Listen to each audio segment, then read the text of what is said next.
ज्ञानमूर्तिं द्वन्द्वातीतं गगनसदृशं तत्त्वमस्यादिलक्ष्यम् एकं नित्यं विमलमचलं सर्वदे साक्षिभूतं भावातीतं त्रिगुणरहितं सद्गुरुं तं नमामि। गुरुर्ब्रह्मा गुरुर्विष्णु गुरुर्देवो महेश्वरा गुरुः साक्षात् परब्रह्म तस्मै श्रीगुरवे नमः।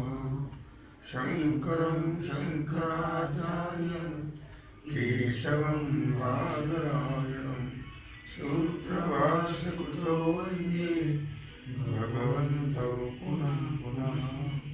जयांचे गिरिया स्मरण भूयसकलविद्यांचे अधिकरण तेची वंदो श्रीचरण श्रीगुरूंचे तेची नमस्कारो नियत।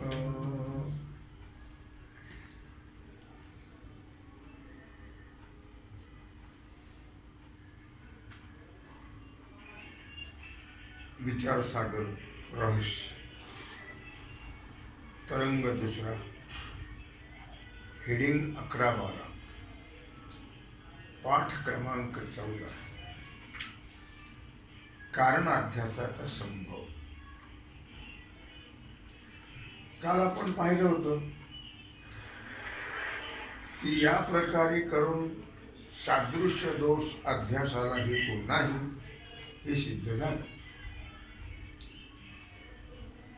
त्याच प्रकारे प्रमात्याचे लोभ भयादी दोष अध्यासाला कारण नाही हेही सिद्ध झाले। त्याचप्रमाणे प्रमाण दोषही अध्यासाला कारण नाही, कारण सर्व पुरुषांना रूपरहित आकाशाच्या ठिकाणी नीलरूपाचा अध्यास होतो। लक्षात नाही, सर्वांच्या नेत्ररूप प्रमाणामध्ये पित्ताचा किंवा तिमिराचा दोष म्हणणं संभवत नाही, पण एखाद्याला दिसत असतो गोष्ट वेगळी। सर्वांना भूक लागण्याचा असा दोष नाही,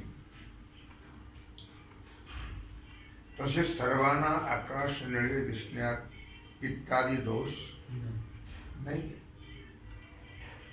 म्हणून प्रमाण दोषही अध्यासाला कारण नाही हे सिद्ध झाले। आकाशाच्या ठिकाणी निरतेचा जो अध्यास होतो, भ्रम होतो, त्यामध्ये सादृश्य दोष आहे का? नाही। आकाशासारखं दुसरं आकाश कुठे आहे? पण सादृश्याचा अभाव आहे काय? असं नाही आहे। मग काय कसं आहे तर प्रमाण दोषाचा प्रमातृ दोषाचाही अभाव आहे,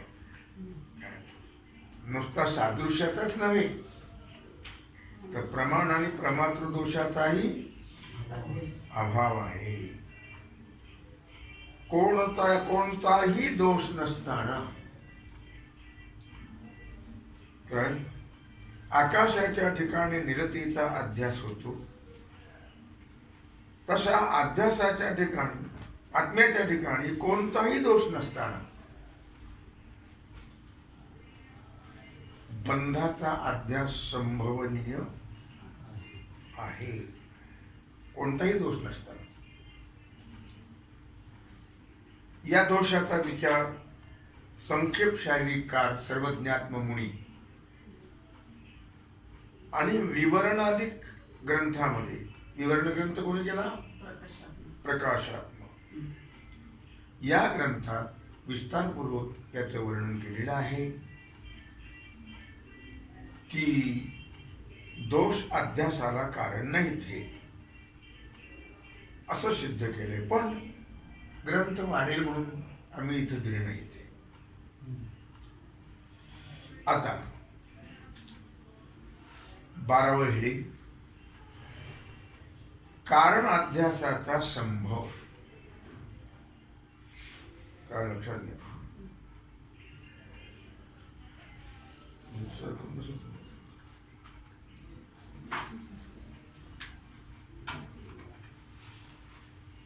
सरका तुम्ही सरका, तुमच्या जागेवरची वस्तू तुम्ही सरका इकडे.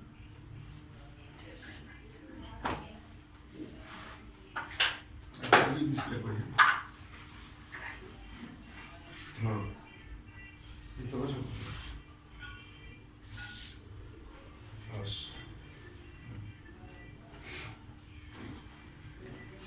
आता कारण अध्यासाचा संभव ही शंका आहे पूर्वपक्षाची. त्या शंकेचा अनुवाद करता आहे. विशेष रूपे करून अज्ञात वस्तूच्या ठिकाणी अध्यास होतो. जी वस्तू स्पष्ट कळत नाही त्या वस्तूच्या ठिकाणी भ्रम होत असतो. आणि आत्मा तर स्वयंप्रकाश आहे, म्हणून त्याच्या ठिकाणी अज्ञान आहे का? नाही. आत्म्याच्या ठिकाणी अज्ञान हो नाही. कारण तमाचा म्हणजे अंधकाराचा आणि प्रकाशाचा परस्पर विरोध आहे का? जसा स्वच्छ प्रकाशामध्ये रज्जूच्या ठिकाणी सर्पाचा अध्यास म्हणजे भ्रम होत नाही, तसा स्वयंप्रकाश रूप आत्म्याच्या ठिकाणी बंधाचा अध्यास संभवनीय नाही अशी घेतली होती शंका. तिथं समाधान सांगता येईल. आता ही शंका मुळात बरोबरच नाही. कारण आत्मा हा स्वयंप्रकाश रूप ही गोष्ट खरी आहे, पण त्याच्या ठिकाणी अज्ञान नाही असं नाही. अज्ञान आहेच, पण त्याचा तो प्रकाश म्हणजे ज्ञान.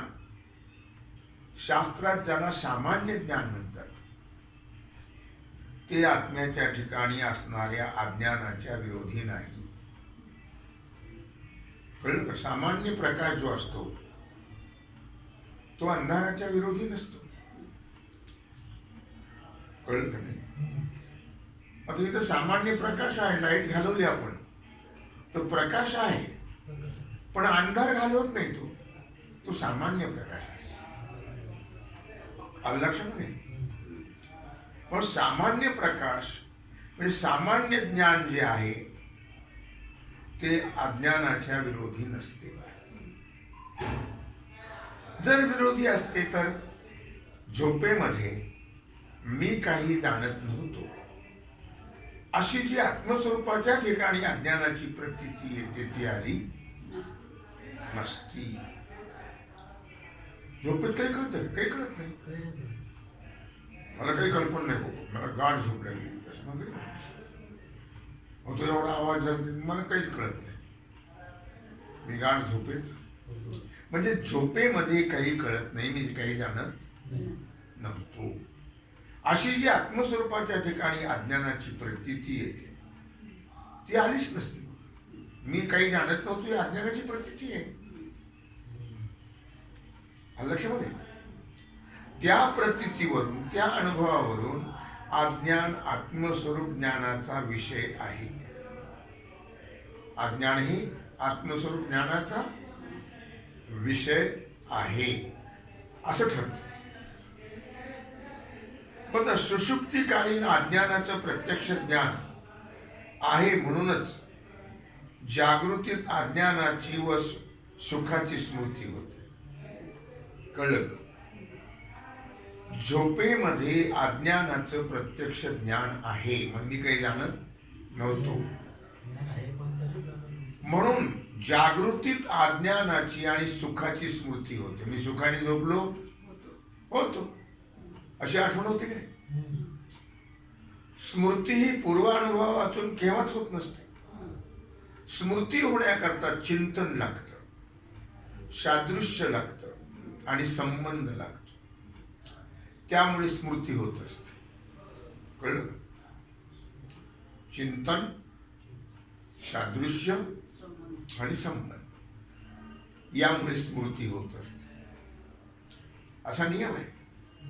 यावरून सुषुप्तीमध्ये सुखाची आणि अज्ञानाची जी प्रत्यक्ष प्रतीती होते, मी काही जाणत नव्हतो, मी सुखाने झोपलो होतो, अशी जी प्रतीती होते त्याचीच जागृतीमध्ये स्मृती होते, आठवण होते. जागृती होते त्याचीच आठवण होते. लक्षामध्ये अर्थातच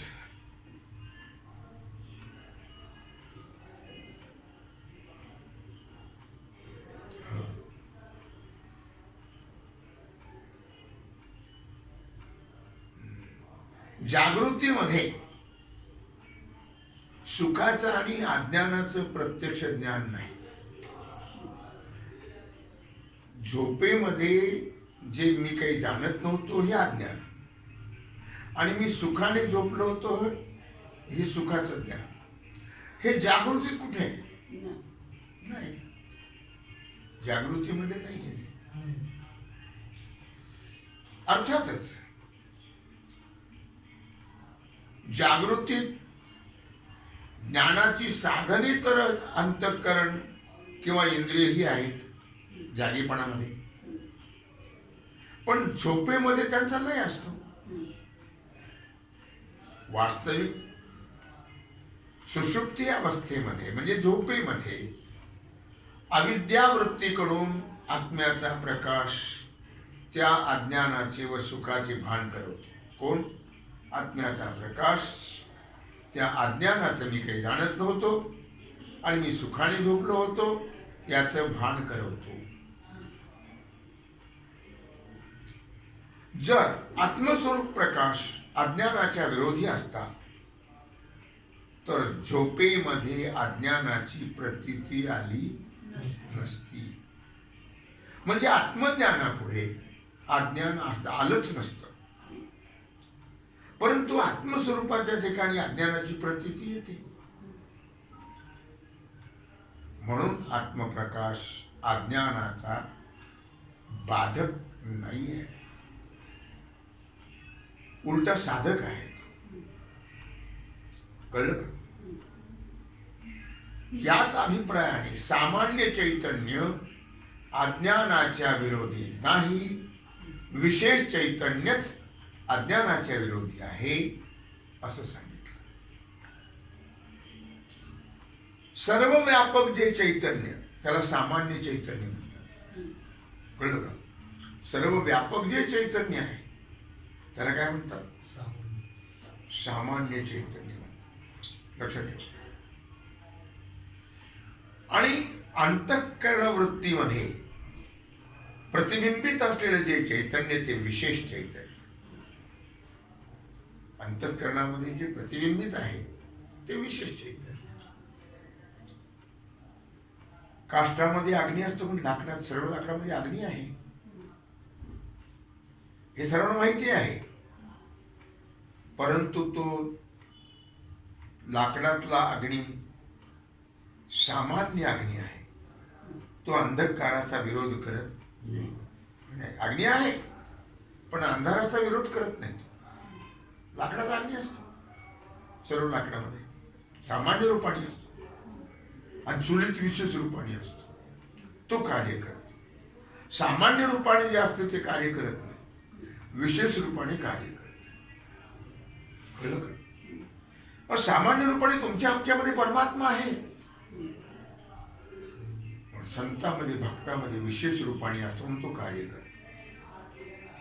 तो विशेष रूपाने आपल्यामध्ये येण्याकरताच भक्ती. भक्ती ज्ञानाही विरहित इतरा, भक्ती ज्ञाना विरहित गोष्टी इतरानं कराव्या.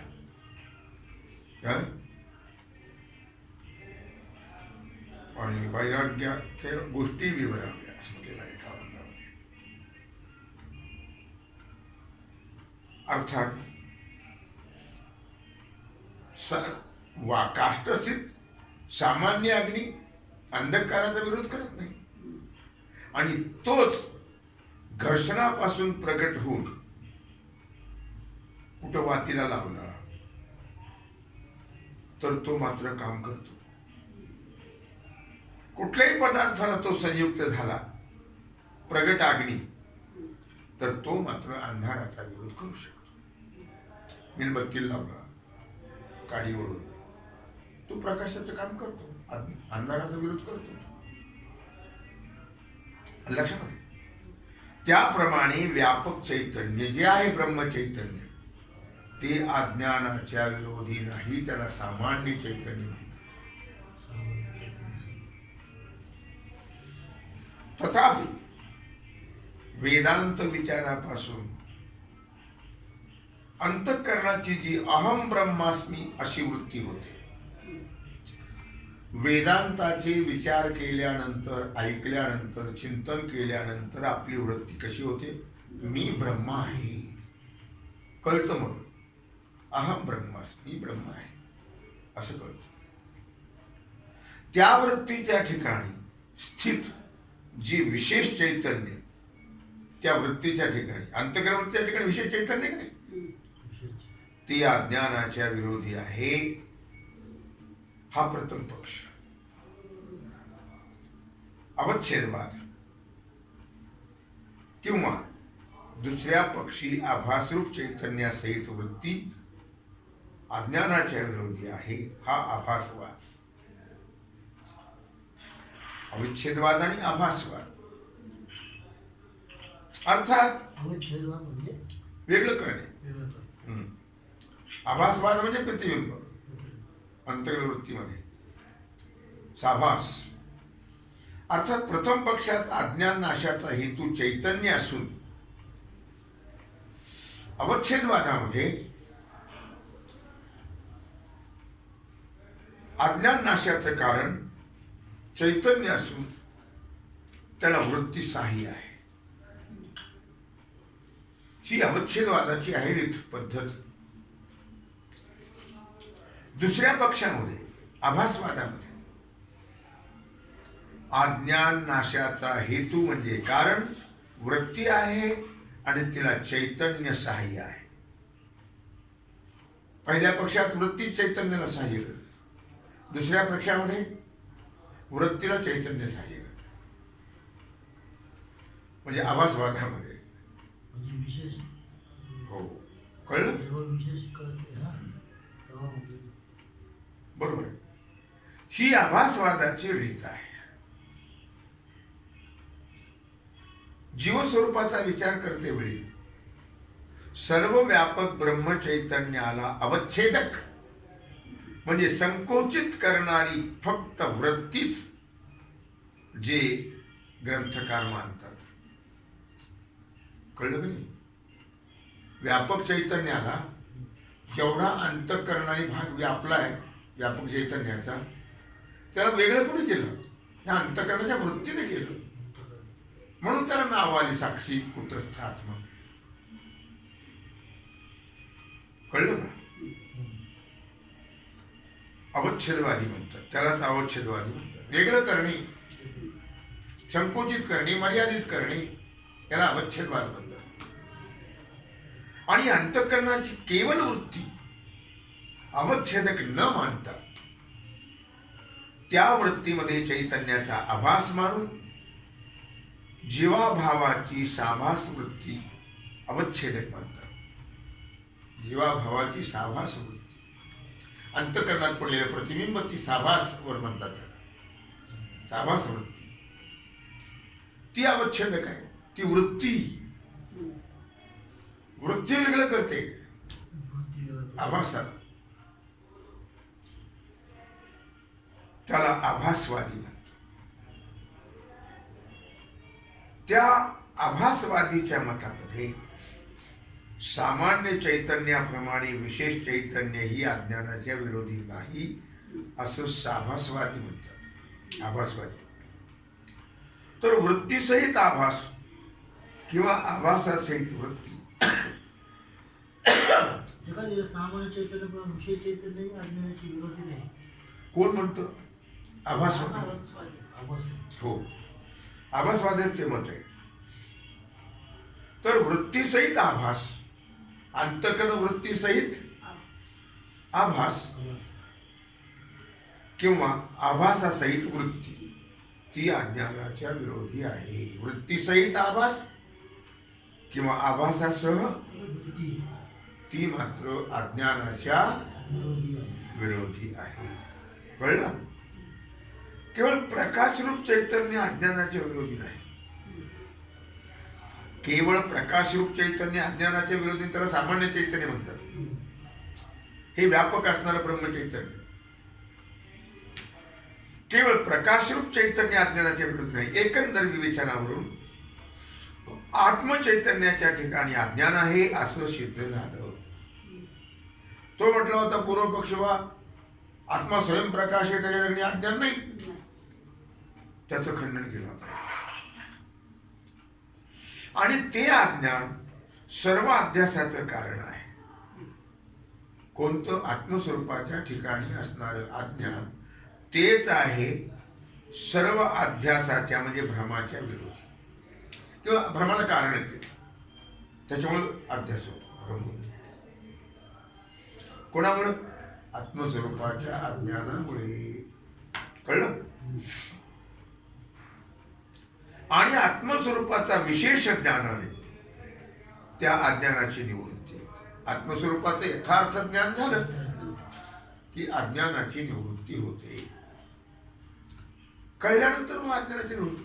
जसं सर्प दोरी कळली की सर्पाचा भ्रम जातो, तसं आत्मस्वरूपाचं विशेष ज्ञान झालं की अज्ञानाची निवृत्ती होते. मग कळतं काय आहे सर्व. सर्वं खल्विदं ब्रह्म. म्हणून अध्यस्त आहे. आत्मस्वरूपाच्या विशेष ज्ञानाने त्या अज्ञानाची निवृत्ती म्हणून ते अज्ञान अध्यस्त म्हणजे कल्पित आहे हे सिद्ध झाले. अध्यस्त अज्ञानाची याप्रमाणे सिद्धी झाल्यानंतर आता अध्यस्त कल्पित अज्ञानाची सिद्धी झाली. आता आत्मा सामान्य विशेष भाव रहित निर्विशेष असा आहे. आत्म्याच्या ठिकाणी सामान्य भाव नाही, विशेष भाव नाही, त्याच्या पलीकडे येतो निर्विशेष. तिथं कोणत्याही प्रकारचा विशेष असा निर्विशेष स्वयंप्रकाश आत्मा सामान्य रूपाने ज्ञात आहे आणि विशेष रूपाने अज्ञात आहे. कळलं? सामान्य देव आहे, सामान्य ज्ञान. देव आहे कुठे कुणाच ठाऊक, तूच देव आहे हे विशेष ज्ञान. कळलं का? विशेष रूपाने अज्ञात आहे म्हणजे संभवत विशेष रूपाने अज्ञात म्हणणं संभवत नाही. का संभवत नाही? की म्हणून केवळ स्वयंप्रकाश आत्म्याच्या ठिकाणी बंधाचा अध्यास घडत नाही. केवळ स्वयंप्रकाश जो आत्मा आहे त्याच्या ठिकाणी बंधाचा अध्यास नाही. या शंकेचं समाधान सांगतात. त्यांनी शंका घेतली नाही. काय शंका घेतली होती? स्वयंप्रकाश आत्म्याच्या ठिकाणी तो स्वयंप्रकाश आहे, तिथं बंधाचा अध्यास होणं शक्य नाही आहे. त्याचं समाधान सांगतात. प्रथम एक गोष्ट लक्षात ठेवली पाहिजे की अध्यासाला आत्मस्वरूपाच्या ठिकाणी सामान्य विशेष भाव पाहिजेत असं आमचं म्हणणं नाही. सामान्य विशेष भाव पाहिजे असं आमचं म्हणणं नाही. फक्त आत्मा सामान्य रूपाने ज्ञात आणि विशेष रूपाने अज्ञात असा प्रतीतीत असणारा फक्त सामान्य विशेष भाव तो अध्यासाला कारण आहे. सामान्य विशेष भाव आहे अज्ञानाला कारण, म्हणजे भ्रमाला कारण आहे अध्यासा. आणि अज्ञानीची वाडा आत्म्याचं सामान्य रूपाने ज्ञान आणि विशेष रूपाने अज्ञान आहे. आत्मा आहे कुठे कुणाच ठाऊक, सामान्य रूप ज्ञान आहे. पण मीच आत्मा हे ज्ञान नाही ना, हे विशेष रूपाचं अज्ञान आहे. तसं असल्या वाचून मी मनुष्य आहे असं म्हणणार आहे मनुष्य. मी ब्रह्म आहे असं म्हटलं सगळं ज्ञान असतं वगैरे जे काही मनुष्याच्या ठिकाणी कल्पित व्यवहार संभवतो, संभवनीय का आणि विषय बरोबर तसे असल्याशिवाय मी मनुष्य आहे इत्यादी अध्यस्त व्यवहार संभवनीय, मी अमुक आहे, मी तमुक आहे, मी साहेब आहे, मी ब्राह्मण आहे, मी अमुक आहे, हे काळ संभवणार नाही. विशेष रूपाचं अज्ञान आहे म्हणून समजवतो. विशेष रूपाचं ज्ञान असतं तर, आत्मस्वरूपाचं ज्ञान असेल तर मी परमात्माच आहे हे कळेल. काय अस्ति भाती प्रिय कुटस्थ नित्य मुक्तादी आत्म्याचे स्वरूप हे कसं आहे? हे आत्म्याचं स्वरूप आहे. आत्म्याचे स्वरूप कसं? अस्ति आहे, भाती प्रकाश रूप, प्रिय आनंद रूप, कुटस्थ नित्य सिद्ध आत्मे, कुष्ठता निर्विकार असं आत्म्याचं स्वरूप आहे. त्यापैकी मी आहे, त्यापैकी मी आहे. या योगाने आत्म्याचं फक्त अस्तित्व मात्र सर्व अज्ञानी जीवाला माहिती आहे. मी आहे एवढंच. मी कोण आहे हे कळत नाही. म्हणून माऊलीने म्हटलं आहे मी हा कोण करावा विचार, आहे मी हा कोण करावा म्हणे ज्ञानेश्वर निवृत्तीचा. मी कोण आहे याचा विचार करणं बरोबर आहे. आणि हे फक्त सद्गुरू संतांनाच कळतं. मी वासुदैव तत्वता कळो येईल विचारिता, आहे ठाऊका सभाग्य संता, नाही तुझा अनेक मागता. हे फक्त सद्गुरू संतांनाच कळतं. कळलं? अर्थातच या योगाने आत्म्याचं फक्त अस्तित्व मात्र सर्व अज्ञानी जीवांना ज्ञात आहे. काय? आत्मा आहे एवढंच कळतं. कळलं? पण आत्मा कुठे आहे हे मात्र कळत नाही. आत्म्याचं जे विशेष स्वरूप आहे, कुटस्थ नित्य मुक्त, हे मात्र ज्ञात नाही, हे कळत नाहीये.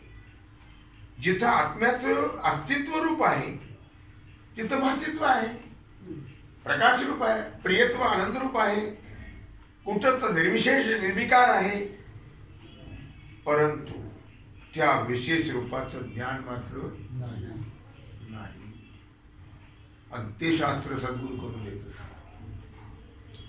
आणि म्हणून सामान्य रूपाने ज्ञात आणि विशेष रूपाने अज्ञात आत्मस्वरूपाच्या ठिकाणी बंधाचा अध्यास घडणं संभवनीय आहे. आणि आत्मस्वरूपाच्या ठिकाणी सामान्य विशेष भाव आम्ही स्वीकारलेला नाही. म्हणून निर्विशेष आत्मा आहे या सिद्धांताची हानी होत नाही. अशा प्रकारे आपण 12 हेडिंगाचा विचार केलेला आहे. काय आहे विषय? कारण अध्यासाचा संभव. तेव्हा झालेली सेवा भगवत चरणी समर्पित करून राहिला जो सेवेचा भाग आहे तो उद्या. पुंडलिक वरदे हर विठ्ठल श्री ज्ञानदेव तुकाराम पंढरीनाथ भगवान की जय. श्री सद्गुरु ज्ञानेश्वर महाराज की जय. श्री सिद्धेश्वर भगवान की जय. श्री सद्गुरु जोग महाराज की जय. श्री सद्गुरु साखरी महाराज की जय. श्री जगद्गुरु तुकाराम महाराज की जय.